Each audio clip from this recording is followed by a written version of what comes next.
Olá pessoal, sejam bem-vindos ao canal Entre Linhas. É o momento de nós explorarmos as entrelinhas da lição da Escola Sabatina. E aí, como está o seu início de ano? Nós já estamos aqui no terceiro tema do mistério, a revelação. E como de costume nessa série, nós vamos pegar então esses dois termos, mistério e revelação, e vamos estudá-los em hebraico. Estudá-los em hebraico para ver quais os termos em hebraico que nos trazem o sentido de mistério e revelação.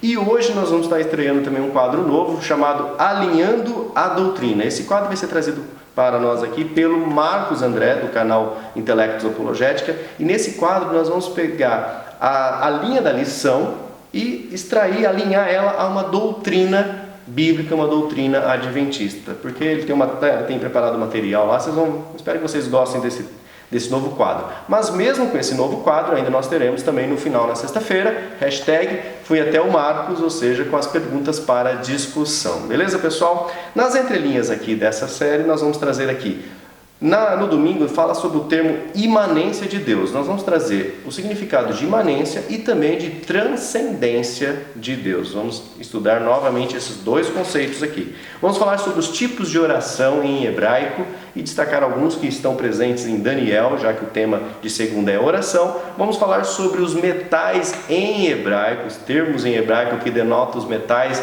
da estátua que Nabucodonosor viu no seu sonho. E também vamos falar sobre o significado da pedra, que também foi vista no sonho do rei. Espero que vocês curtam, espero que vocês compartilhem, que vocês deixem seu sininho acionado assim para sempre receber os alertas de quando nós lançarmos o próximo vídeo para vocês. E se você não é inscrito no canal, assista o nosso conteúdo, se curtir, se gostar, se inscreva no canal, vai ser um prazer tê-los inscrito conosco, ok? E chama a vinheta.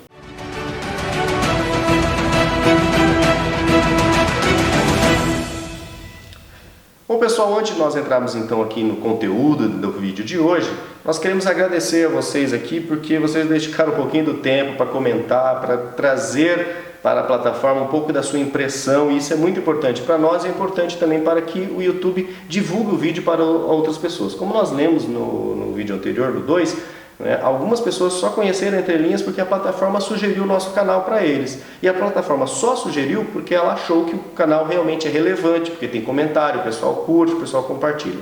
Ok, pessoal? Então fica um apelo aí para você sempre compartilhar. E por enquanto, vou ler aqui o nome de algumas pessoas que comentaram nos vídeos que a gente tem aqui no YouTube já. O Sidney Pereira, hashtag Fui Até o Fim. Carlos Souza, obrigado pelo comentário. Edna Pinto Bezerra.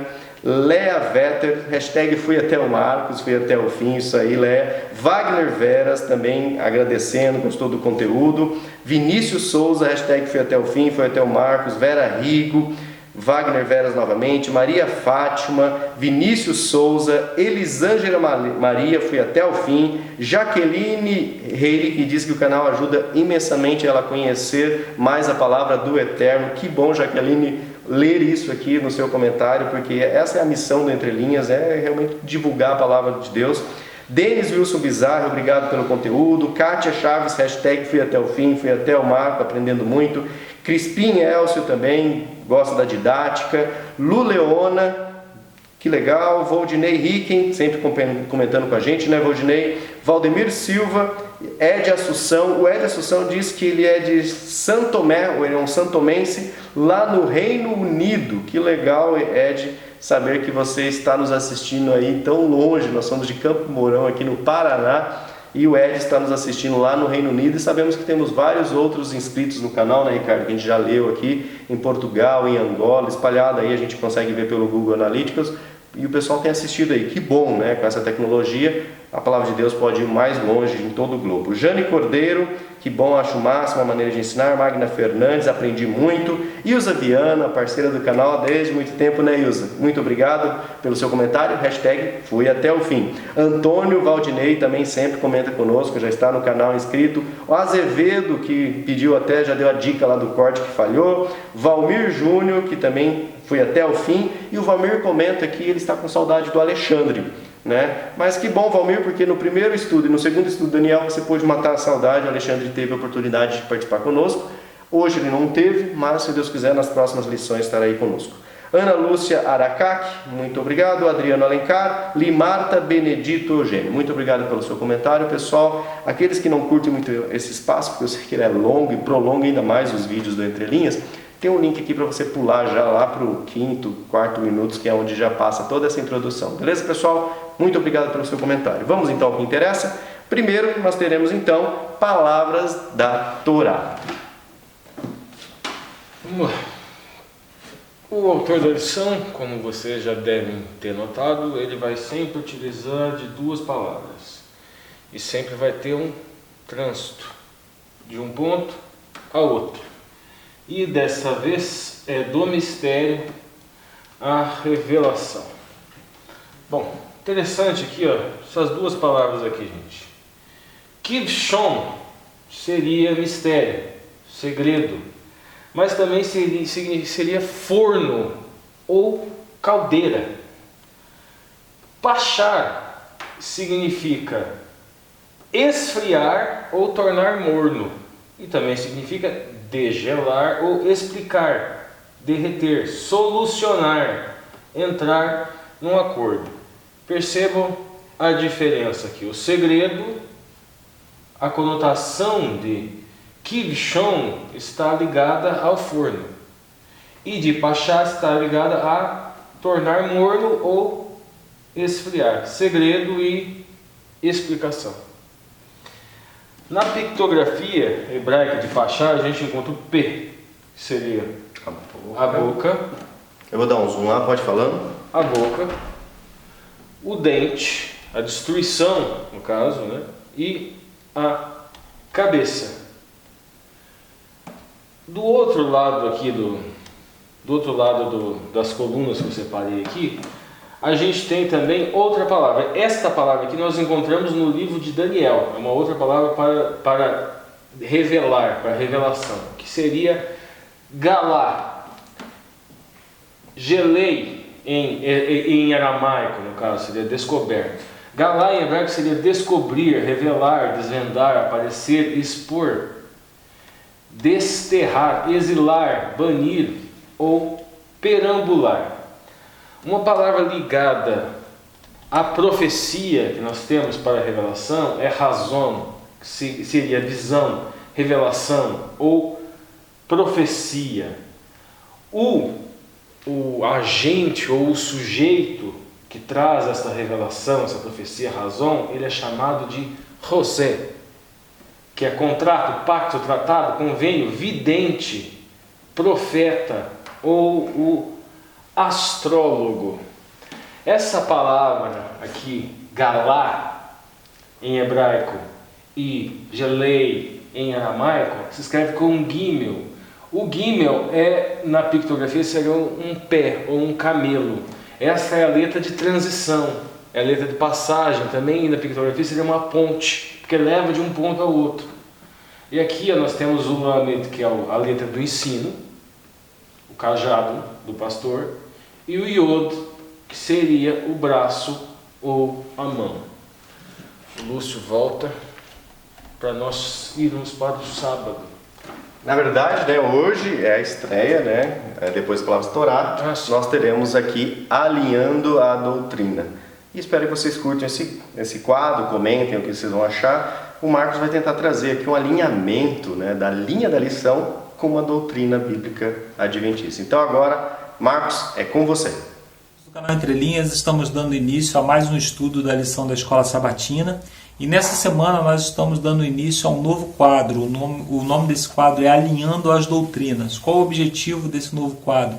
É tratar das doutrinas que aparecem na entrelinha da lição da Escola Sabatina. Então esse quadro ele foi pensado em você que é professor de classe de Escola Sabatina, ou você que é um aluno de classe de Escola Sabatina, mas que participa também e tem ali o interesse em transmitir o conhecimento que você adquire aqui para os seus alunos ou para os seus colegas de classe de Escola Sabatina. Sempre aparece nas entrelinhas da lição da Escola Sabatina algumas das doutrinas, né? Então você vai ser direcionado para essas doutrinas, vai ser despertado para essas doutrinas para que você possa tratar aí com seus alunos. Também nós vamos deixar aqui sempre uma dica de como você pode aplicar, né, a lição da Escola Sabatina de uma maneira mais eficiente para que as pessoas possam aprender um pouco mais e tornar aquele estudo um pouco mais relevante nas suas vidas, né? A dica que eu quero deixar essa semana, na verdade não é nem uma dica, é um despertar mesmo, é chamar você para uma emuná, né, para que você possa entender a sua missão dentro da sua classe de escola sabatina. Veja bem, a classe de escola sabatina é o lugar onde as pessoas se ajuntam por amizade, por serem amistosas umas com as outras, né? O que eu quero dizer com isso? Quando você vai pregar numa igreja, as pessoas podem te aceitar ou podem te rejeitar. O pastor da igreja ele pode ser aceito pela igreja ou pode ser rejeitado pela igreja. Quando a gente rejeita o instrumento, a gente rejeita também a mensagem. A gente pode falar aqui do canal, por exemplo, né? Aqui é um canal para pessoas que estudam profundamente a lição. Não são aquelas pessoas que estudam de maneira rasa. Então muitas pessoas não gostam aqui do canal, não vão assistir o canal. Essas pessoas precisa que você torne as mensagens que são tratadas aqui de maneira palatável para que elas conheçam na classe de escola sabatina. Então, nós vamos sempre tratar de alguma das doutrinas. Se você foi escolhido por um grupo, né, as pessoas migraram de outras classes para a sua classe, talvez alguém tenha saído da sua também e ido para outra classe, então você foi escolhido por aquele grupo e você foi escolhido como pastor daquele grupo. Aquele grupo escolheu você como seu líder espiritual, então você precisa se portar dessa maneira. E um líder espiritual ele precisa conhecer as necessidades do seu grupo. Então, por exemplo, na lição da Escola Sabatina dessa semana, você pode tratar da Bíblia, né? Que está falando das profecias. Então, se você tem um aluno ali que não crê muito na inspiração da Bíblia, acha que foi escrito por pessoas e que o pessoal inventou aquilo, você pode usar a profecia mostrando que aquilo somente com inspiração divina poderia acontecer, né? Você pode falar da interpretação também, da postura de Daniel, né? Como ele se portava lá diante do rei. Isso é uma doutrina nossa, né? Que nós carregamos, né? A vida cristã, né? Como que nós devemos nos portar como cristãos, né? Mas a doutrina que eu quero tratar nessa semana é a doutrina número 13. Se você tem uma lição de escola sabatina de professor, não sei se é de aluno tem, no início você tem todas as lições. Você tem esse livro aqui também, que é o Nisto Cremos, que traz todas as doutrinas, e tem um livro mais grosso assim, que chama Tratado de Teologia, deve custar em torno de R$80 na casa publicadora. Você consegue, ali você trata de maneira exaustiva de todas as doutrinas e ali tem tudo que você precisa realmente para você conhecer todas as nossas 28 doutrinas. Então a doutrina número 13 fala do remanescente e sua missão. O que é o remanescente? É o remanescente fiel. São aqueles, quando há apostasia entre o povo de Deus, Deus preserva um grupo de pessoas fiéis. O que estava acontecendo em Israel? Lá em Israel, houve apostasia, eles estavam transgredindo o sábado, tinha idolatria, eles não ouviam mais os profetas. Então Deus separou um remanescente fiel, que era Daniel e seus amigos, e levou para a Babilônia para que eles pudessem testemunhar lá. O remanescente ele é diferente da igreja de Deus. O que é a igreja de Deus? A igreja de Deus são todos aqueles que professam a fé em Jesus Cristo e são fiéis naquilo que eles conhecem. Por exemplo, existem pessoas que não conhecem sobre o sábado, sobre alimentação, sobre profecia, não conhecem absolutamente nada disso, mas eles sabem que Deus não se agrada da fofoca, que eles sabem que Deus não se agrada que você fique falando palavrão, que você... E eles conhecem, têm esse conhecimento mais básico de Deus e eles são fiéis naquilo que eles conhecem. E Deus os considera como a sua igreja, mas o remanescente fiel... ele tem a característica que está lá em Apocalipse capítulo... Uma das características está em Apocalipse capítulo 14, verso 12. Aqui está a perseverança dos santos, aqueles que guardam os mandamentos de Deus e têm a fé em Jesus Cristo. Então você não pode se chamar de um remanescente fiel se você não é fiel aos mandamentos de Deus. Não, Deus manda, o mandamento é algo que Deus mandou. E se você não é fiel, você não pode ser considerado um remanescente fiel de Deus. Se você também não tem fé em Jesus Cristo, ou seja, o centro da Bíblia é Jesus. Se você não crê em Jesus, você também não pode ser considerado um remanescente fiel.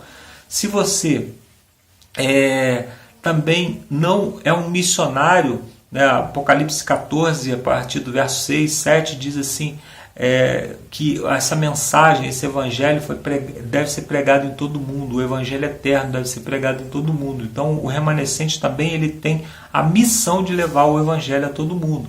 Então são características que nós levamos de um remanescente fiel, um remanescente que leva a mensagem de Deus a todas as pessoas, a cada nação, tribo, língua e povo. Quais são os perigos que um remanescente pode correr? O remanescente ele pode se tornar soberbo e ele pode se tornar uma pessoa afetada, uma pessoa que faz isso com ar de superioridade. Então nós temos que tomar muito cuidado. Deus, quando chamou o seu remanescente, Israel, quando tirou do Egito o seu remanescente fiel, ele virou para eles e perguntava assim para eles: quem são vocês? Vocês são um povo muito numeroso? Vocês são um povo muito inteligente? Vocês são um povo muito forte? Perguntas retóricas, todas devem ser respondidas com não. Eles não tinham características nenhuma de ser nada em especial, porém Deus os chamou para essa missão. Nós podemos ver isso também em Daniel. Daniel, ele nem sequer foi chamado entre os sábios para poder desvendar o sonho do rei. Então, provavelmente ele não ficava exibindo a sua espiritualidade ou demonstrando a sua espiritualidade publicamente, mas Daniel ele tinha uma vida de fidelidade entre ele e Deus, e no momento oportuno, no momento em que Deus o chamou, ele estava disposto a testemunhar de Jesus, ou seja, ele não era aquela pessoa que estava se demonstrando publicamente. A sabedoria de Daniel não vinha dos seus próprios méritos, a interpretação de profecia não vinha dos seus próprios méritos, mas ele atribuía a Deus, assim como a Bíblia o faz.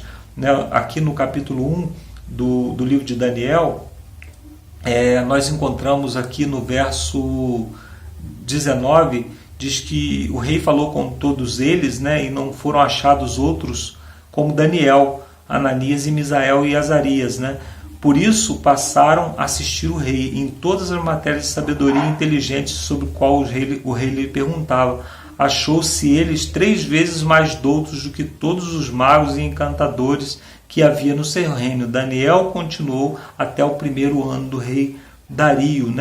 Então, o livro aqui diz que eles eram mais inteligentes, mas o verso 17 diz o seguinte: ora, a estes quatro jovens Deus deu conhecimento e inteligência de toda cultura e sabedoria, mas a Daniel deu inteligência de todas as visões e sonhos. Então, eles precisavam atribuir a Deus todos os seus méritos, tudo aquilo que eles tinham. Então, se nós hoje podemos dizer que somos um remanescente fiel de Deus nessa terra, tudo isso devemos ao fato de que Deus nos escolheu e nos capacitou para isso. Que Deus nos abençoe e que tenhamos aí a continuidade do estudo na presença do nosso Deus, agora com os meninos aí direto da igreja em Campo Mourão.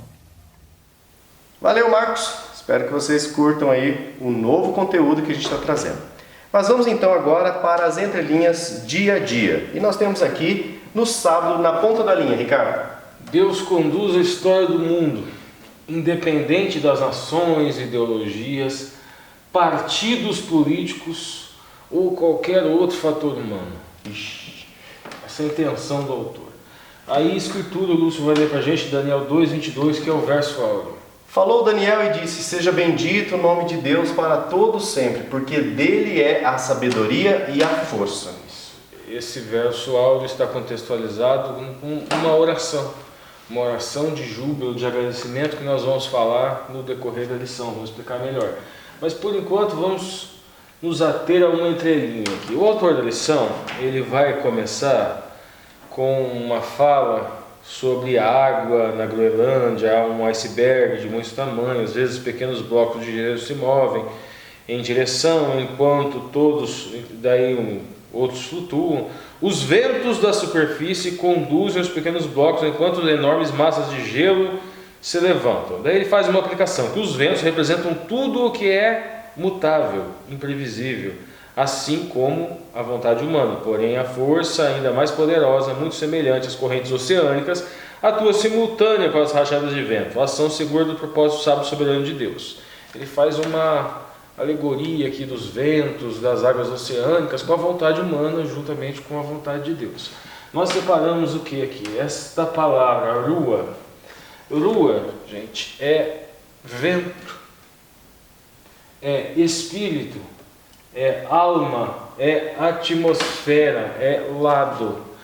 Ruach HaKodesh é o espírito de santidade.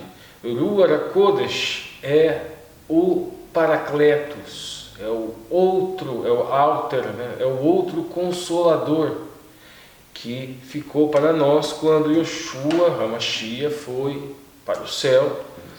Ele ascendeu ao céu para desempenhar o trabalho no Mishkan Kodesh, né? Celestial, no santuário celestial. E o Ruach HaKodesh, ele faz esse papel, vamos dizer assim, de escrever no nosso coração a Torá que sai de Sião, não a Torá do Sinai que era em pedra, não, a Brit Hadashah, a nova aliança, é a aliança onde será escrita no coração a mitzvah é mandamento, ou ato de bondade, tornando isso mais natural a nós, dia após dia. Então, o autor da lição ele faz essa analogia com relação aos ventos como se fosse, e as ações humanas. Na língua hebraica existe algo inverso. Existe este vento, que é Ruach HaKodesh, que era como se o Eterno bafejasse para nós o que nós devemos fazer, a mitzvah, quais são os atos de bondade, quais são os mandamentos, quais são as ações que nós devemos cumprir, qual a vontade de Deus para a nossa vida. O Lúcio vai ler o comentário de Ellicott e Albert Barnes com relação a Daniel 2:20. Lê lá pra gente, Lúcio. Ellicott diz assim que a oração de Daniel é, em sua maior parte, enquadrada no modelo da linguagem bíblica, enquanto, por outro lado, parece ter sido adaptada às suas próprias necessidades especiais por mais tarde servos piedosos de Deus. A doxologia com a qual ela começa baseia-se na fórmula litúrgica que conclui o Salmo 41, sendo a substância repetida também por Neemias lá no capítulo 9, no verso 3. Bem-aventurado é aquele que atende aos pobres, o Senhor o livrará no dia do mal. Salmo 41, verso 1. Bendito seja o Senhor Deus de Israel, de século em século. Amém e amém. Ou seja, realmente uma estrutura litúrgica da oração que começa sempre com a exaltação de Deus. Bem-aventurado. Bem-aventurado. Albert Barnes, né, gente? Albert Barnes, ambos se manifestaram de maneira notável na circunstância deste caso e, portanto, estes foram os primórdios do cântico de louvor, de sabedoria, como agora comunicado a Daniel, permitindo-lhe revelar esse segredo quando toda a habilidade humana havia falhado. Nós vamos complementar isto mais para frente, explicando quais são as formas de oração que são encontradas neste ponto da história de Daniel que vai ser abordado nessa semana. Sim, então nós já vamos chegar aqui, deixa eu só colocar aqui, os termos sobre iminência e imanência, né? Isso. E transcendência. Na ponta da linha, Ricardo? Deus pode todas as coisas. Ponto. A lição, esse ponto da lição é para falar sobre a onipotência de Deus, a onipotência do Eterno. A questão do El Shaddai, ou seja, o Deus Todo-Poderoso. Mas vamos lá, Lúcio. Você vai dar uma lidinha para a gente agora aqui? Daniel 2:3 disse assim: E o rei lhes disse, tive um sonho, e para saber o sonho está perturbado o meu espírito. E o rei lhes disse, tive um sonho, e para saber o sonho, está repetindo, né? Está perturbado o meu espírito, e aí vem as palavras, espírito... Vamos lá. Primeira coisa aqui, essa perturbação do rei. Essa perturbação do rei provavelmente estava lhe causando algum malefício à saúde também. Ele também estava provavelmente noites em claro. Ele ficou perturbado, né? Ele teve Isso, mas talvez não seja só algo de ordem física também. Da onde a gente vê isso? Primeiro, gente, a gente tem aqui a palavra halom. Halom é sonhar em hebraico. Só em aramaico também equivalente. Sonhar, mas também, gente, significa ser robusto, ser saudável. Provavelmente ele estava enfraquecendo em razão desta perturbação. Ele estava perdendo a saúde em razão desta perturbação. Halom, como já disse, é sonhar, ok? Mas ela é repetida, gente. Nós vemos aqui, ó, halameti. Então, esta repetição não seria sonho, seria no sentido do sonho estar lhe perturbando, de certa forma, tirar a sua saúde, vamos dizer assim. Tá, seguindo aqui. Agora aqui. Segunda coisa aqui. A gente vê aqui, ó. É vatipaim. Elemento prefixal. Paim é gritar. E depois rua, vento, espírito. Não é só assim, perturbou o meu espírito. A palavra hebraica aqui, gente, é gemido. É grito. É grito. É balar. Como um animal. É algo mais intenso. Não é uma simples perturbação do espírito. É um grito do espírito. É o gemido do espírito. Ó, só repetindo aqui, gente. A gente tem aqui shalom, sonho. Shalameti, que é o shalom, sonhar ou ser saudável. Ou seja, o sonho estava tirando a robustez dele. Mas vamos lá, vamos continuar. Daniel 2,5, lê pra gente. Respondeu o rei e disse aos caldeus: o que foi me tem escapado? Se me não fizerdes saber o sonho e a sua interpretação, sereis despedaçados, e as vossas casas serão feitas um monturo. Mas se vós me declarardes o sonho e a sua interpretação, recebereis de mim dons e dádivas e grande honra. Portanto, declarai-me o sonho e a sua interpretação. E aí Daniel 2,12 diz: então o rei muito se irou, enfureceu e ordenou que matassem a todos os sábios da Babilônia. E o verso seguinte: e saiu o decreto segundo o qual deviam ser mortos os sábios, e buscaram a Daniel e aos seus companheiros para que todos fossem mortos. Então o que acontece aqui, gente? A gente tem a pergunta aqui de domingo: qual foi a crise que os hebreus enfrentaram por causa do sonho?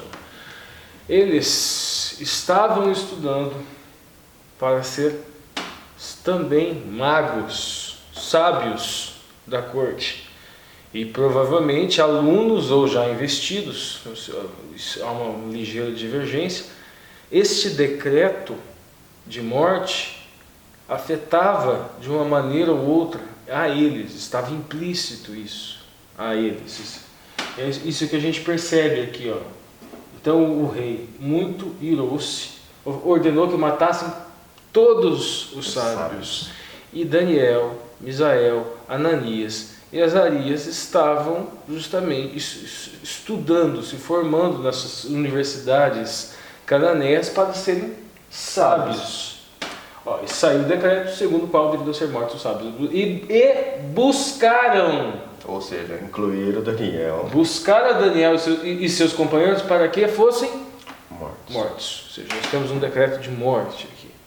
Agora, gente, o Lúcio vai dar uma lidinha primeiro no comentário de Elicote, antes da gente falar sobre esse sobre título, os conceitos, né? Leia lá, Lúcio. Elicote diz assim: esta ordem para massacrar os sábios, estendida aparentemente apenas para aqueles que residiam na cidade de Babilônia, onde tinham uma habitação fixa, embora Daniel já tenha sido treinado em suas escolas, ele ainda não foi nomeado um homem sábio.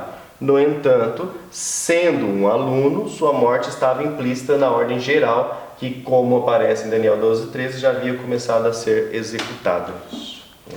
Bom, a questão aqui, gente, é a imanência de Deus. Isso. A gente tem dois termos que são opostos: imanência e transcendência de Deus.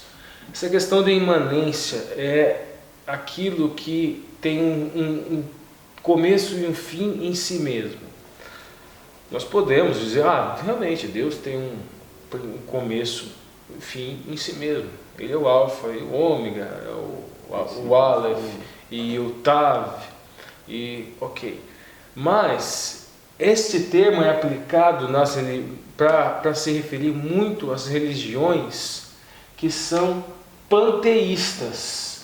como as religiões africanas, como as religiões hindu, que veem Deus na natureza, veem um Deus conectado à natureza, diferente de transcendência, que é da tradição judaico-cristã, que seria mais ou menos assim: um Deus primeiro, antes de existir qualquer coisa, e esse Deus primeiro, ele cria toda a matéria.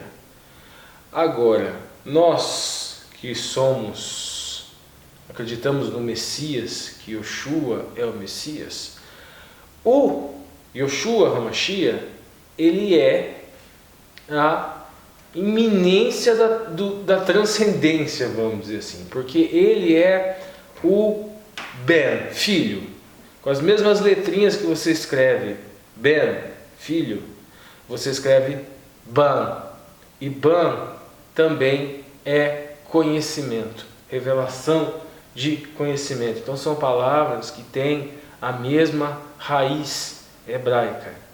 Ele revela, ele nos dá conhecimento daquilo que é inalcançável da natureza do Altíssimo. Imaginem o seguinte, gente: um Deus onipresente. Esse Deus onipresente está em todos os lugares. Como você enxerga um Deus onipresente? Só se você tiver olhos capazes de enxergar a onipresença, ou seja, olhos que enxergam todos os lugares do universo. Então, ele se esvazia da sua onipresença, se faz carne e se revela. Se revela a nós. Então, se emana no meio do povo. Isso. O Lúcio vai dar uma lidinha pra gente aqui. Vai lá, Lúcio. Você já citou, né, que Imanência. Que a imanência se relaciona com as religiões panteístas, como religiões africanas e hinduístas. Aqui a concepção da ideia de Deus não se separa da matéria, sendo parte integrante e indissociável dela. Né? Deus está dentro da matéria. Deus está em tudo, permeia tudo e não é uma entidade criadora, mas sim organizadora. Na filosofia, o pensador holandês, o Baruch de Spinoza, propôs uma ideia de Deus imanente e panteísta, resumida na máxima Deus vive, Deus sive natura, né, que está na linguagem. Deus, ou seja, a natureza. Deus seria uma substância presente em tudo e que participa de tudo. É bem panteísmo mesmo, ou seja, Deus está aqui, Deus tijolo, Deus planta e Deus árvore. Já a transcendência, a tradição judaica cristã e islâmica, está baseada na noção de um Deus transcendente, ou seja, uma entidade primeira e separada, como você falou, né, Ricardo, da matéria, que foi responsável por criar a matéria. Para o cristianismo, porém, a figura de Jesus Cristo é a personificação imanente do Deus transcendente. Entenderam o conceito, pessoal? Espero que vocês estejam curtindo. Vamos avançar então agora já para segunda-feira sobre a oração e os tipos de oração em hebraico, mas primeiro na ponta da linha, Ricardo. Tão importante quanto pedir em oração é agradecer em oração. Ah, com certeza. Escritura, Lúcio, lê pra gente. Primeiro eu vou explicar aqui para vocês, depois a gente lê a escritura, Lúcio. Já vamos para a entrelinha direto. Depois, seguinte, gente, eu separei várias palavras em hebraico para oração. Nós já falamos de tefilá. Tefilá é oração em hebraico. Ela pode ser flexionada no hitpalei e que significa julgar a si mesmo. Isso. Falando do kavaná, da kavaná, que seria a intenção, né, que você tem que ter a intenção correta, a concentração correta na hora da oração. Mas o primeiro passo é você olhar para dentro de si, você se esvaziar, você se humilhar, você se autoavaliar, para depois você buscar ao Eterno. Esse é o básico. Agora, eu trouxe formas de oração diferentes que nós encontramos no idioma hebraico. Coloquei aqui embaixo, Tahan é oração enquanto súplica. Isso. Significa súplica, oração. Pilu também, oração enquanto súplica. Súplica, oração ou previsão. Agora, rinum é indulto, súplica ou oração. É uma oração enquanto súplica, pedindo perdão, pedindo um indulto. Uma pequena diferença aqui. Esta súplica aqui é pedindo uma que carrega previsão. Pilu. Agora, outro ponto. A gente tem agora sacum, é oração emotiva. É a reza emotiva. E as duas acredito que são mais relevantes para a gente aqui. Então riná aqui, você vê. Riná, isso. Tá certo. Riná é do verso para memorizar. Isso. A oração que nós encontramos no verso áureo é riná, que seria canto, júbilo, alegria. É o cântico ou oração. É a oração de júbilo, de alegria, de agradecimento. Legal. Agora, as duas que são relevantes aqui também para a gente, riná é uma das mais relevantes também, mas bitsur, gente, é a oração de fortificação. Ela é reforço, fortificação, fortaleza, oração ou reza. É aquilo que Daniel fez, pedindo força, pedindo sabedoria. Aquilo é bitsur. Agora, bikush seria oração petitória, seria demanda, procura, em termos do comércio ou da indústria. Busca, pedido, petição ou oração. Agora nós vamos ler aqui a escritura, e eu já deixei separado aqui, a gente só vai ver depois, tá? Lúcio vai ler Daniel 2,18, que é justamente qual a oração de Daniel. Vamos lá. Então Daniel foi para a sua casa e fez saber o caso a Ananias, Misael e Azarias, seus companheiros. Daniel 2,7. O porquê que eu coloquei aqui, gente, sacum, era questão de vida ou morte, né, gente? Eles haviam decreto seriam de morte, mortos. Exatamente, que eles seriam mortos. E eles, obviamente, humildade, já o primeiro requisito da Tefla, né, gente? Que é olhar para dentro de si. Eles olharam para dentro de si, não tem força para isso. Para enfrentar essa situação. Não tem. Para explicar essa situação. Isso. Daí, hitpolei, julgar a si mesmo. Não está em mim isso. Voltou para casa para buscar o apoio dos seus companheiros, e eles e seus companheiros em oração. Muito provavelmente, Em oração emotiva. sacum, oração emotiva, porque era caso de vida ou morte. Porque as emoções estavam à flor da pele, como diz o ditado, né? Continuando agora, Daniel, para que pedissem misericórdia ao Deus do céu sobre este segredo, Razá, a fim de que Daniel e seus companheiros não perecessem com o resto dos sábios da Babilônia. isso. O que a gente vê aqui, gente? O elemento oração súplica. Tahan, pilu, rinum. Rinum é uma palavra que ela está conectada com chesed, inclusive. É a súplica pedindo chesed. E bikush, que seria busca ou pedido. Estas são os tipos de oração que nós encontramos aqui. Ou as características das orações. Isso. Agora vamos continuar. Agora lê lá, Daniel 2,19. Continuando. Então foi revelado o segredo. Hazar, Gali, que nós vimos na palavra na Torá. Isso. A Daniel em uma visão de noite. Então Daniel agora louvou a Deus do céu. Isso. Aqui nós temos Bitsur. No começo aqui, gente. Nós temos Bitsur. Por que Bitsur? Bitsur é fortaleza. Então foi revelado o segredo. O Daniel pediu sabedoria para receber revelação do sonho. De qual era o sonho? Porque ele não revelou, o rei não revelou o sonho. O rei não revelou o sonho. E da interpretação deste sonho. Aí que tá, não se sabe ao certo se o rei ele não revelou isso de sagacidade, esta é uma linha interpretativa possível, ou se ele realmente estava tão perturbado que tinha dificuldade de concatenar as ideias e lembrar do sonho. Existem essas duas possibilidades. E o último júbilo aqui, Daniel 2:20. Vamos lá. Falou Daniel e disse: seja bendito o nome de Deus para todos sempre, porque dele é a sabedoria. Você veja que já começa na parte aqui de cima. Então Daniel louvou a Deus. Riná, oração de júbilo. Nós encontramos todos esses elementos. Esta revelação, o que Daniel pediu? Daniel pediu galá.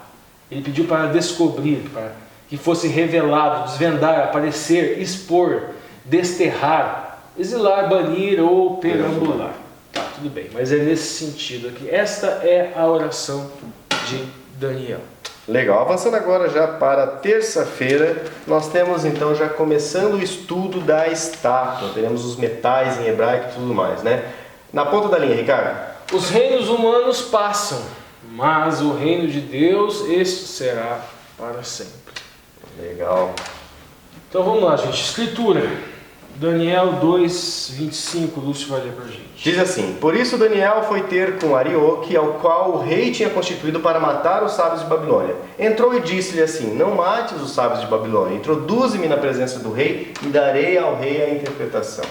Isso. Continuando? Continua. Então Arioque depressa introduziu Daniel na presença do rei e disse-lhe assim: achei um dentre os filhos dos cativos de Judá, o qual fará saber ao rei a interpretação. Respondeu o rei e disse a Daniel: podes tu fazer-me saber o sonho que vi e a sua interpretação? Fez a pergunta. Daniel deu a resposta, que é uma bela de uma resposta, né? Respondeu Daniel na presença do rei e disse: o segredo que o rei requer, nem sábios, nem astrólogos, nem magos, nem adivinhos o podem descobrir ao rei. Mas há um Deus nos céus, o qual revela os segredos. Ele, pois, fez saber ao rei Nabucodonosor o que há de ser no fim dos dias. O teu sonho e as visões da tua cabeça na tua cama são estas. E aí começa a revelação. Já podemos ler? Pode. Então começa a revelação. Estando tu, ó rei, na tua cama, subiram os teus pensamentos ao que há de ser depois disto. Aquele, pois, que revela os segredos, te fez saber o que há de ser. E a mim me foi revelado esse segredo, não porque haja em mim mais sabedoria do que em todos os viventes, que humildade dele, né? Mas para que a interpretação se fizesse saber ao rei e para que entendesses os pensamentos do teu coração. Gente, o que a gente tem aqui? Primeira coisa, nós já explicamos a expressão Halan, sonhar, ser robusto, ser saudável, né? Agora, o que acontece? Subiram os teus pensamentos, mas o rei não tinha robustez espiritual para aquela revelação. Esta robustez espiritual, ela não é inerente ao homem. O que o Daniel justamente pediu, foi justamente isso que Daniel pediu para Deus, que ele lhe desse esta robustez de Ruach HaKodesh, ou seja, do Espírito de Santidade, para que ele, aí vocês lembram de palavras da Torá, para que ele, Alá, subir, ou imigrar para Jerusalém. A gente trabalhou muito essa questão espiritual. Daniel, Misael, Ananias e Azarias, eles de certa forma eles foram arrancados de Jerusalém, mas espiritualmente não, nunca, isso jamais aconteceu. A gente vê aqui, gente, ó, Salak subiu ou elevou o seu espírito, o seu Rayon, ideia ou pensamento, Lavá, o pensamento no meio, no centro, no coração, Lev. A gente vê aqui esta parte da revelação, a gente tem uma segunda parte de terça-feira. Isso. Que nós vamos dar uma olhada aqui. Sobre os metais. Isso. Está aqui, esse próximo slide. Olha, o Lúcio vai dar uma lidinha para a gente aqui a escritura na continuação de Daniel 2:23. Isso. É só de eu ler aqui, é importante comentar que mesmo Daniel fazendo parte então das escolas de sábios, ele poderia ter falado, vou dar uma consultada aqui nos meus livros, vou consultar algumas coisas, eu sou muito sábio, sou aluno de sábio, eu sei responder. E ele foi humilde. E novamente a gente já retratou isso, né? Acho que Deus valoriza demais, tenho certeza que Deus valoriza demais essa característica da humildade. Antes da gente ler Daniel, vai ter João 15:5, gente, que vai complementar aquilo que a gente falou no slide anterior. Dá uma lidinha lá. Eu sou a videira, vós as varas. Quem está em mim e eu nele, esse dá muito fruto, porque sem mim nada podeis fazer. Por isso que Nabucodonosor não pôde sequer entender o que sonhou. Provavelmente ele não conseguia nem entender o que ele tinha sonhado.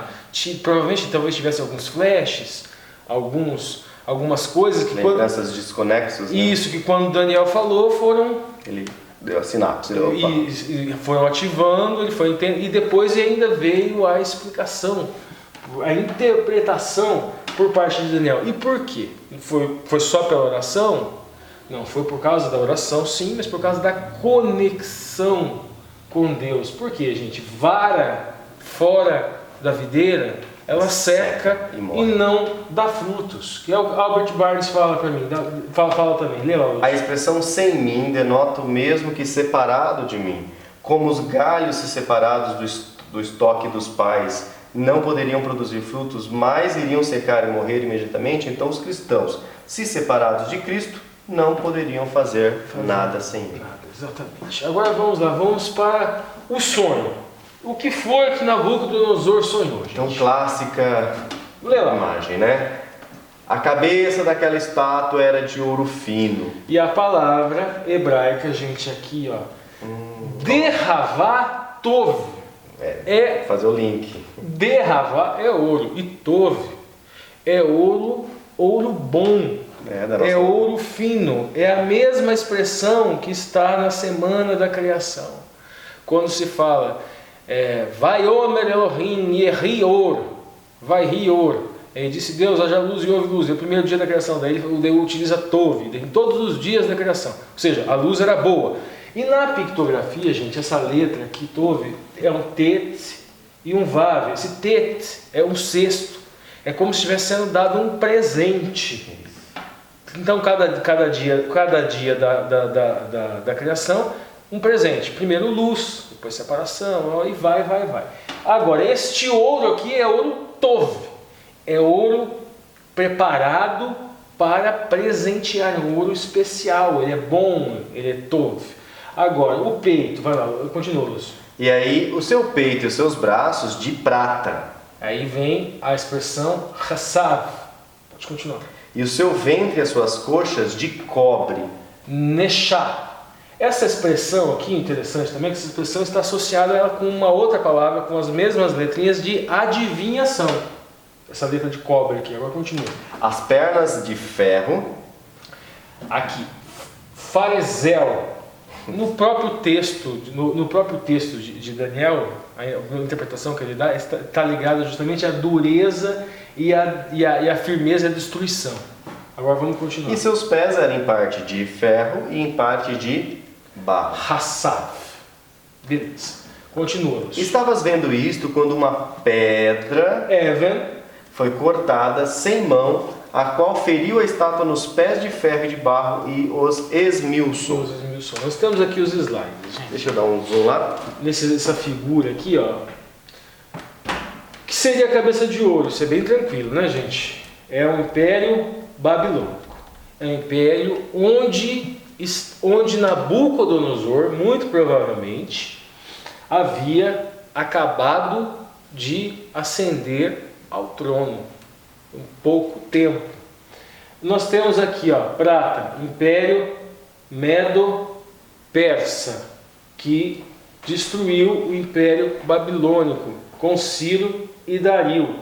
Depois nós temos aqui o próximo império que sucedeu foi o Império Greco-Macedônico, que teve o seu auge com Alexandre o Grande. Depois aqui o Império Romano, foram vários e vários reinados, Roma, E depois nós tivemos o Império Romano restaurado. Alguns chamam de os povos bárbaros, de ferro e de barro. Lúcio, volta pra gente. Legal, e agora a gente já vai então entrar no ensino de quarta-feira, que é a parte 2 das estátuas, né? Na ponta da linha, Ricardo. Deus sabe todas as coisas. Nós já tivemos nos dias anteriores, Deus pode, né? Deus pode todas as coisas. Agora Deus sabe, ou seja, sua onisciência. Escritura, lê pra gente. Agora Jeremias 51, versos... Isaías 14, 4. Então proferirás este dito contra o rei da Babilônia, Babel, né? E dirás: como cessou o opressor, a cidade dourada acabou. O que acontece aqui, gente? Na quarta-feira, o autor da lição ele vai pegar alguns elementos bíblicos em alguns compartimentos da estátua para entender o porquê que como o metal corresponde àquele reino. Entretanto, a própria profecia de Daniel ela já é autoexplicativa, porque ele fala que é um reino que iria ser sucedido por outro reino. Isso. O império, no caso, o império que seria sucedido por um outro império.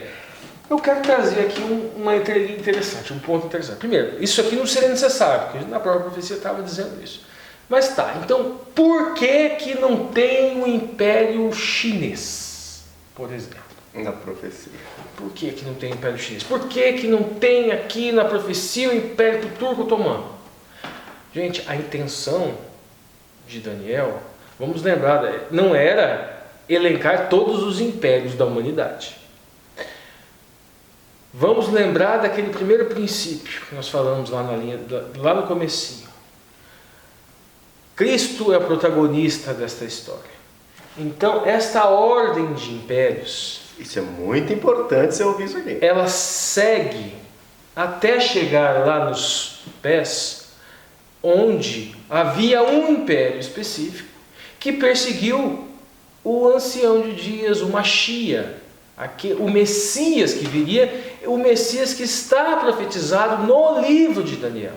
Então esta marcação que o império sucederia o outro, ok, e daí chegaria num ponto desta linha sucessória desses impérios, onde aquele império perseguiria o Messias. Ou seja, nós temos Babilônia, que levou o povo de onde sairia o Messias cativo, e perseguiu e matou profetas e reis de Judá, da linhagem do Messias. Depois nós tivemos os medos e os persas que derrubaram o Império Babilônico. Depois nós tivemos os medos e os persas. Depois nós tivemos o Império Greco-Macedônico e depois o Império Romano. E ali foi onde nasce o Messias. É para marcar a vinda do Messias. Ou seja, haviam outros impérios, vou fazer a parte do Alexandre aqui, mas havia outros impérios, nós temos um mapa mundi aqui atrás da gente, mas nós tínhamos na África, na Austrália, na Oceania, falar os continentes, na América. Os Messias não viria na Índia. Só não viria, porque eu ouço muita gente questionar isso, falar assim, não, mas porque como assim? Como que é Medo e Persa? Mas tinham outros reinos lá na Groenlândia, que também eram grandes reinos mundiais da época, né? Daí, essa explicação que o Ricardo está apresentando aqui, que é importante. Por quê? Porque tem um vínculo com o Messias. Vamos lá, agora vamos continuar aqui, gente. Olha, a gente encontra lá em Isaías uma impressão interessante. Babel, que é a Babilônia, como cessou o opressor. Daqui Shavat no guês. Esse Shavat é cessar. É a mesma palavra para o sábado, Shavat. E aqui continua, aqui, Shavetá, daquele elemento prefixal, aqui nós temos Delev. Não tem a palavra cidade, tá? Essa palavra cidade ela foi introduzida aqui. É como se tivesse dizendo que cessou o dourado, chamando Babilônia de dourada, né? Colocou cidade para facilitar para a gente. Agora, o interessante aqui é que é possível fazer um jogo de linguagem aqui com a construção dessa palavra, que é a mesma que vem de Shavat, que cessou a cidade dourada, com Savá, velha ou anciã. Mas preferiram colocar cidade aqui em função da possibilidade desse jogo aqui ela ficar meio duvidosa, vamos dizer assim. Agora, aqui não tem dúvida nenhuma em Jeremias, tá? Jeremias 51:7 não tem dúvida nenhuma. Lê lá, Lúcio. Babilônia era um copo de ouro na mão do Senhor, o qual embriagava toda a terra. Do seu vinho beberam as nações, por isso as nações enlouqueceram. Isso aqui não, aqui é Kos Sahar. Sahar é ouro, palavra da mesma raiz de Derref.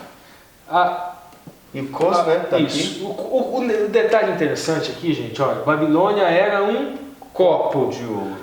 Isso aqui é uma expressão idiomática porque Kos significa copo, mas também significa destino, sorte ou parte. Então Babilônia era um destino de ouro na mão do Senhor. Poético, né? Ela tem isso, exatamente. Ela teria esse destino. Quando fala o cálice da iniquidade transborda, o cálice da iniquidade que transborda, é a sorte da pessoa que transborda. É o destino da pessoa que transborda. A pessoa vai fazendo, chega uma hora que transborda e aí a ira de Deus se abate. É uma relação linguística, assim como a gente tem que falar assim, estou sentindo no meu coração. O coração não sente, mas na língua se entende isso, né? Exatamente. Agora vamos lá, Ezequiel 27:13. Javã, Tubal e Meseque eram teus mercadores. Com almas de homens e vasos de bronze fizeram negócios contigo. Isso aqui falando especificamente do Império, do Império Greco-Macedônico, que a gente encontra aqui. É cobre ou bronze. Não tem problema nenhum em se utilizar outra expressão. Mas vamos lá. Agora nós vamos para... Lembrando que daqui a pouco, não, ainda na quarta-feira, tem mais a parte simbólica. Aqui a gente volta, gente, aquela questão... Só um minutinho, deixa, hashtag fui até o marco. Isso. Daqui a pouco, hein? Aqui a gente volta para aquele cuidado com a apologética tola e apologética útil. Isso. Se alguma coisa for desviar do Messias, apologética útil, necessária, incrível. Agora, olha o detalhe aqui. O autor da lição, gente, ele coloca datas. E aqui a data, cabeça de ouro, representa 626 a 539. Neste primeiro slide aqui, gente, nós temos aqui a cabeça de ouro. Eu vou dar um zoom lá para a pessoa poder enxergar, mas pode falar. A gente tem aqui, cabeça de ouro, Império Babilônico. 626, 538. Igualzinho está aqui na lição. Tem um mapinha aqui do lado, a região aonde é o Império Babilônico. Tá? Aí prata, 539 a 530. Olha, aqui já destoou um pouquinho, 531. Uma diferença de um ano. Tá, mas vamos continuar. Bronze, Império Greco-Macedônico, colocou grego. 330, olha só, aqui na lição já está 331, um pouquinho diferente. Até 146, aqui na lição está 168. Aí, ferro, Império Romano, 146, depois teve 395, né, separação do Império, e depois 1456, a queda. Nós temos informações um pouquinho diferentes aqui na lição. E depois aqui de 1446 DC em diante. Aqui, os povos bárbaros, né? A região da Europa, godos e godos, visigodos, ostrogodos, lombardos, os vândalos. Mas vocês perceberam algumas diferenças. Depois vamos continuar agora aqui. Império Babilônico, 607 a 539. Já começou diferente já. 607. Inclusive desse outro gráfico que a gente colocou aqui. Medo-Pérsia, 539 a 331. Grécia, Império Greco-Macedônico, 331 a 169. Roma, 169 a 476. Aí depois, em diante, os 10 reinos. Um pouquinho diferente, inclusive, desse outro desenho aqui. Agora, continuando aqui, gente. O último que eu trouxe. Podia trazer vários. Cabeça de ouro, Babilônia, 605. Já um pouquinho diferente. Também, inclusive, Inclusive esse outro aqui começou em 607 e esse outro aqui começou em 626, igual a autor da lição. 605, 538. Aí Medo-Persa, 539, 331. Grécia, 331, 129. Aí as Pernas de Ferro, Roma, 169 até o fim. Deu os pés de barro e ferro, Roma dividida, vai até o tempo do fim. O Lúcio volta, agora que a gente vai falar um pouco sobre isso aqui. Vale lembrar também, Ricardo, aproveitando essa sua explicação aqui, nós já falamos isso uma vez, e tem bastante escritos novos, e repetir é a melhor pedagogia, de que na história nós não tínhamos câmeras de segurança. Não. Né? Filmando o fato com timestamp, né? Na datinha, segundo. Lá, olha o momento que Nabucodonosor assumiu o reinado. Aí, vocês estão entendendo? Então, mas continua aí. Então, nós temos duas estruturas de linguagem. Nós temos uma estrutura de linguagem daquilo que está na Bíblia. E o que está na Bíblia? Que um império sucedeu o outro. Qual que é a importância disso aqui? A marcação do Messias. Marcação do Messias. E aqui o fim do tempo do fim. Até quando o Messias voltaria. Ele veio uma vez aqui e ele voltaria. Aquela pedra que foi lançada, que foi destruída aqui, ó, veio bem aqui. Veja bem, gente, o Messias, nós vamos falar isso no próximo dia, o Messias é esta pedra que cresce e vira uma montanha. Ou seja, o reino de Deus, ele se personifica no rei que é o Messias, que coloca esse reino, inclusive, dentro da gente. Ele tem uma nova Jerusalém de verdade, onde nós vamos morar de verdade, tem um trono de verdade, onde ele vai se assentar, mas o mais importante é ele reinar dentro de mim. Esses detalhes dessa segunda estrutura de linguagem histórica no plano do cumprimento não tem importância delas serem variáveis. Alguns pontos é que a gente não tem como flexibilizar. Isso. Exemplo, onde começa a profecia? É com Artaxerxes ou é com Ciro? Se começar com Ciro, a profecia das 2 tempestades de manhãs, não vai bater no Messias, gente. Isso. Que é um marco muito bem definido. O importante é essa primeira estrutura de linguagem de cima, a bíblica, que aponta para o Messias. A de baixo, vamos dizer, o Messias nasceu no ano 6, no ano 5, no ano 4, não importa. O que importa é que a profecia bíblica, ela está nos apontando para ele. A estrutura de linguagem de baixo, ela oscilando 1, 2, 3 anos para cá ou para cá, é indiferente para a nossa fé. Se nós nos apegarmos essa fé nos critérios historiográficos, que são variáveis, nós não estamos tendo fé na Bíblia, nós estamos tendo fé no historiador e não no profeta bíblico. Porque o profeta não pensou essa conversão do calendário. Me mandaram um negócio no WhatsApp, acho que a frase que deu estalo na pessoa foi o seguinte: gente, Cristo nasceu antes de Cristo. Aquele calendário, ano Domini, antes de Cristo e depois de Cristo, Cristo não nasceu no ano 0, no calendário nem existe o ano 0. E ele não nasceu no ano 1. Ele nasceu antes, ele tem que ter feito as conversões. Tem que ser feitos cálculos. E só para abrir um parênteses, eu fiz essa pergunta para os meus alunos aqui já, né? Tudo na universidade, né? Falei assim, você sabia que Cristo não nasceu Cristo nasceu antes de Cristo? Nasceu antes de Cristo? E eles pararam e ficaram pensando. Daí eu falei assim, não, o calendário foi algo, né, definido anos depois. O Alexandre pode datar certinho, eu não consigo isso.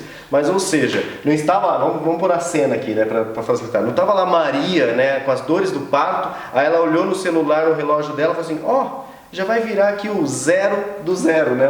Estamos no ano 0, é o dia 0, não existia isso, né? Uma palavra que está faltando você falar, que a gente já falou, é a questão do espectro, né? Ou seja, a gente trabalha... O espectro é curto. Um espectro, entendeu? Pequeno, isso. Nós temos em ciência, se trabalha com espectro de possibilidades entre a primeira estrutura profética e a segunda de cumprimento, dentro de uma visão historiográfica que varia, que oscila, mas esse espectro é muito pequeno. naquilo que não se diz respeito à análise de profecia, se trabalha com um espectro muito maior dentro do meio acadêmico sem problema nenhum. Aqui não, o espectro é curto. É questão assim de não dá década. Não dá década, exatamente. Vamos avançar então? Agora sim. Vamos para a quinta-feira. E aqui que é o importante, que complementa aquilo que a gente falou lá, gente. A nossa fé é nos critérios historiográficos de conversão de calendário? Não. A nossa fé é no Messias. E este Messias, gente, na ponta da linha, o Messias é a pedra que estabelecerá o reino eterno, que é justamente aquela pedra bate e ela vai virando uma montanha. Que coisa, como fecha, né? O cristianismo fecha. Agora, certo. Daniel 2,34. Escritura: estavas vendo isto quando uma pedra, né, o Even, foi cortada sem mão, a qual feriu a estátua nos pés de ferro e de barro e os esmiuçou. E aí nós temos o texto de Deuteronômio, Samuel, Salmos. Isso. Agora, o que acontece aqui? O que a gente vai ver aqui nesses dois textos, gente? Nós falamos que essa pedra é o Messias que virá para instituir aquele reino. Ele vai bater aonde, gente? Dá uma olhada aqui, ó. A pedra vai bater nos pés de ferro e de barro. Pés do ferro e de barro. Então, estaria falando, obviamente, da segunda vinda de Cristo. Vamos lá. Olha, a gente leu aqui. Agora, em Deuteronômio, gente, nós já encontramos esta aplicação da pedra com relação ao eterno. Eu ainda não li o Daniel 2,35. Então foi juntamente esmiuçado o ferro, o barro, o cobre, a prata, o ouro, os quais se fizeram como a pragana das eiras no estio, e o vento os levou e não se achou lugar para eles. Mas a pedra que feriu a estátua se fez um grande monte e encheu toda a terra. Né? Aí a gente encerra. Agora a gente encontra esta utilização figurada do texto de pedra em Deuteronômio 32,4, aplicada ao Deus verdadeiro, ao eterno. Olha lá. Ele é a rocha, cuja obra é perfeita, porque todos os seus caminhos juízos são. Deus é a verdade, e não há nele injustiça. Justo e reto é. Isso, gente, ó. Even é pedra, ou pedra preciosa. Rocha, granizo. Granizo é justamente o que, gente? Pedra que cai do céu. Vaso ou recipiente. E tsur também é rocha ou penhasco. Penha, fortaleza ou Deus ou protetor. Então aqui vai ser usado tsur, o nome, né? Tsur, exatamente, justamente essa palavra aqui, ou penhasco. Agora tem outra passagem no 1 Samuel 2,2 que também faz a mesma coisa. Não há santo como é o Senhor, porque não há outro fora de ti, e rocha nenhuma há como o nosso Deus. Sur de novo. Agora Salmos 18:31. Porque quem é Deus senão o Senhor? E quem é rochedo senão o nosso Deus? Sur.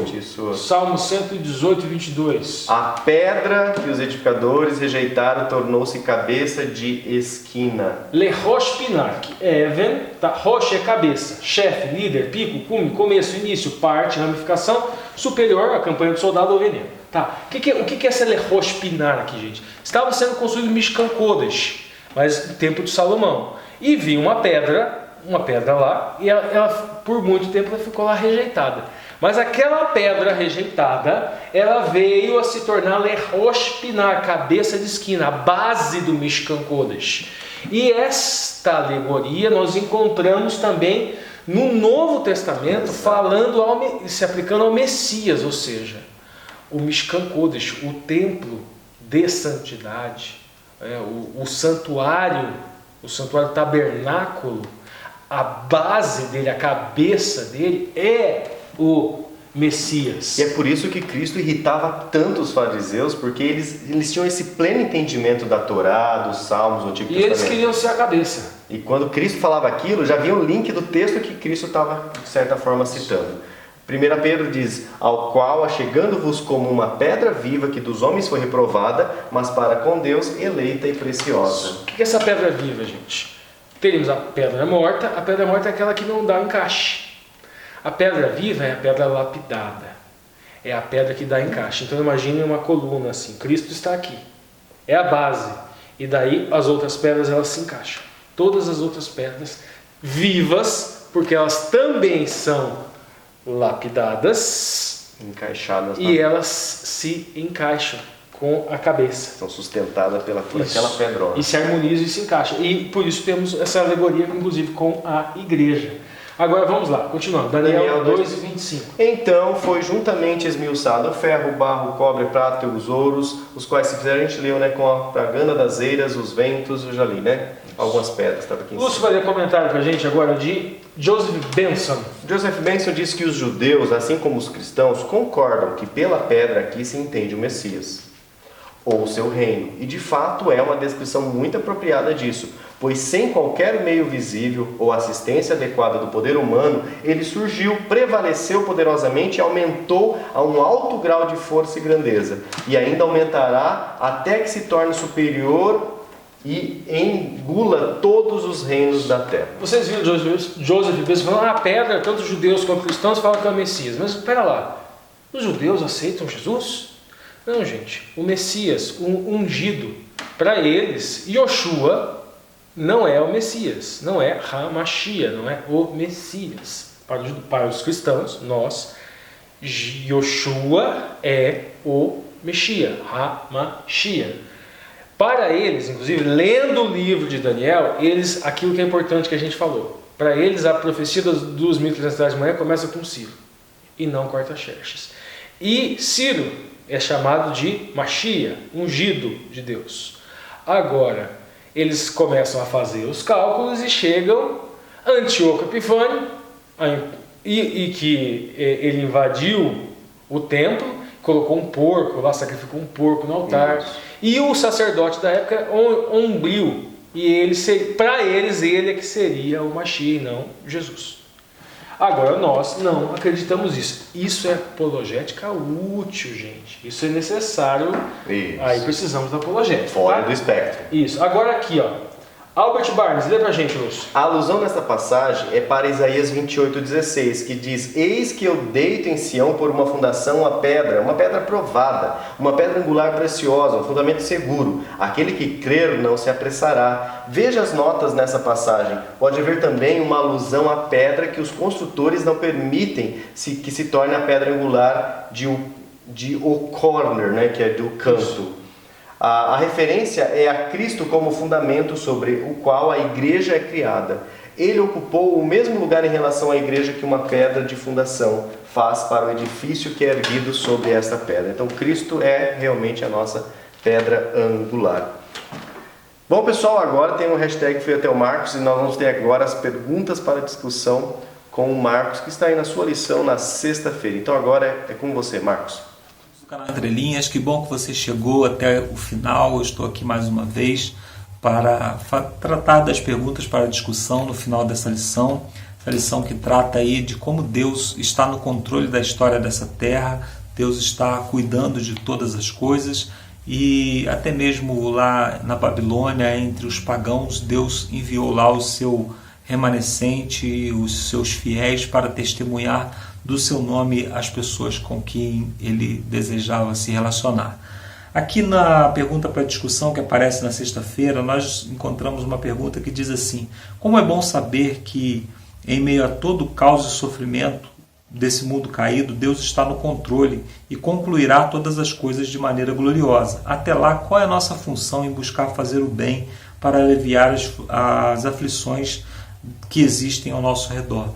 Nós obviamente devemos nos alegrar de que esse mundo caminha exatamente como Deus disse que caminharia, né? As profecias estão se cumprindo, nós vemos terremotos, nós vemos guerras, nós vemos exatamente aquilo que Deus profetizou, porém nós nunca podemos nos compadecer, deixar de nos compadecer do sofrimento dos mais fracos, sejam das pessoas que estão ao nosso redor, dos animais que estão sofrendo. Então a natureza que está sendo degradada, nós devemos, mesmo sabendo que esse mundo será destruído, nós devemos trabalhar para que até lá esse mundo se torne um lugar melhor para todas as pessoas. Esse é o nosso chamado, né? Lembrando que Jesus Cristo nos diz que tudo que nós fizermos a um desses pequeninos, fizemos a Ele próprio, né? Então nós devemos ser as mãos de Deus agindo em favor dos necessitados né? Nós nunca devemos perder a compaixão. Pergunta número 2 diz: por que Daniel e os cativos trabalharam de modo tão próximo e leal a um líder pagão que causou tanto dano ao povo de Israel? Então nós vivemos num mundo mau, né? Num mundo que trabalha contra nós, trabalha contra a nossa fé, mas nós não devemos agir como inimigos desse mundo, nós devemos agir com amor, com compaixão pelas pessoas que estão ao nosso redor, e isso é que vai dar o verdadeiro testemunho. Muito mais do que aquilo que nós pregamos é aquilo que nós falamos, né? Jesus, muito mais do que aquilo que nós falamos é aquilo que nós vivemos. Jesus, ele se aproximava das pessoas, ele levava o evangelho para as pessoas de maneira prática, de maneira amorosa, de maneira que realmente fazia com que as pessoas se apaixonassem por Jesus. Então ele dizia: segue-me, e as pessoas não tinham o que dizer a esse respeito, né? Então é muito importante que venhamos a levar o evangelho para as pessoas que estão ao nosso redor, seguindo o exemplo de Jesus Cristo. A pergunta número 3 diz assim: alguns argumentam que a pedra sem auxílio de mãos se refere à propagação do evangelho. Então nós interpretamos a profecia de Daniel no capítulo 2, aquela pedra que cai, nós entendemos que aquela pedra é a vinda de Jesus Cristo, que muda a história dessa terra completamente e estabelece o seu reino, né? Então aqui nós encontramos uma das nossas doutrinas também, né? Que é a doutrina do geocentrismo, né? Que é da nova terra, que vai ser aqui que Deus vai estabelecer o seu reino eterno. Mas muitas pessoas dizem que essa pregação do evangelho, que a pregação do evangelho é o cumprimento dessa missão. Na verdade, algumas coisas podem ser destacadas aqui, né, que não se encaixariam nessa profecia. Primeiro, a pregação do evangelho, ela não derrubou todos os reinos, né? Nós estamos pregando o evangelho aí pelo mundo, o evangelho chega no Brasil, mas os reinos ainda estão estabelecidos. A pregação do evangelho nunca vai unir o mundo todo sob uma bandeira teológica. Aliás, quem vai fazer isso, né, vai ser o anticristo, vai ser a besta, né, os poderes apostatados.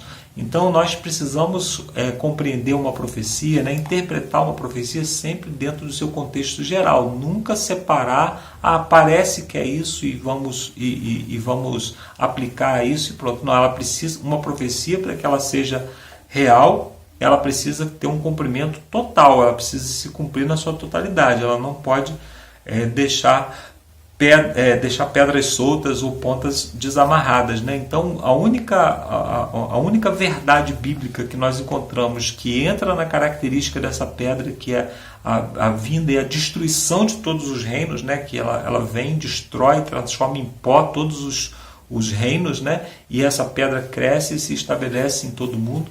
Então o único paralelo bíblico que nós encontramos é a vinda do nosso Senhor Jesus Cristo, que nós tanto aguardamos. Então eu gostaria de, nesse momento, convidar você a orar comigo para que possamos, a partir desse momento, pedir a Deus que nos implante essas verdades no nosso coração, fortaleça a nossa fé nessa mensagem e que possamos avançar cada dia mais na direção do nosso Senhor e Salvador Jesus Cristo para a salvação eterna. Vamos orar? Santo e glorioso Deus, muito obrigado pela graça e pela misericórdia que o Senhor nos dá.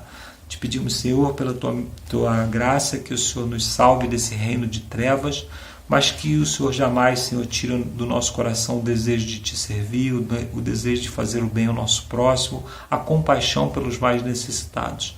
Que mesmo quando vemos as profecias cumprindo, quando nos alegramos por saber que está próxima a vinda do nosso Senhor Jesus Cristo, mas que jamais venhamos a nos alegrar com os sofrimentos de qualquer pessoa que seja, porque sabemos que todos eles receberam o sangue de Jesus Cristo e tiveram a sua conta paga, e precisamos fazer com que essa mensagem chegue também até essas pessoas. Te pedimos, Senhor, pela tua graça, que o Senhor continue abençoando esse canal, cada ouvinte, cada assinante desse canal, cada pessoa que faz esse trabalho acontecer, Senhor, para que possamos fazer também, através desse canal, o Evangelho avançar pelo mundo e apressar assim a vinda do nosso Senhor e Salvador Jesus Cristo. Tudo isso te pedimos, com perdão dos nossos pecados, sem méritos algum, mas pelo nome de Jesus. Obrigado, amigos. Até semana que vem. Valeu, Marcos, muito obrigado por sua oração, obrigado por sua parceria nessa nova temporada. Obrigado a você que está aí do outro lado assistindo no seu celular, na sua TV, no seu computador, e você que está compartilhando esses vídeos nos seus grupos do WhatsApp, para que mais pessoas venham conhecer a Torá e enxergar a Bíblia como sendo um livro só, de um só Deus, que tem uma só história que vai se cumprir em breve. Então, até a quarta lição. Tchau, tchau.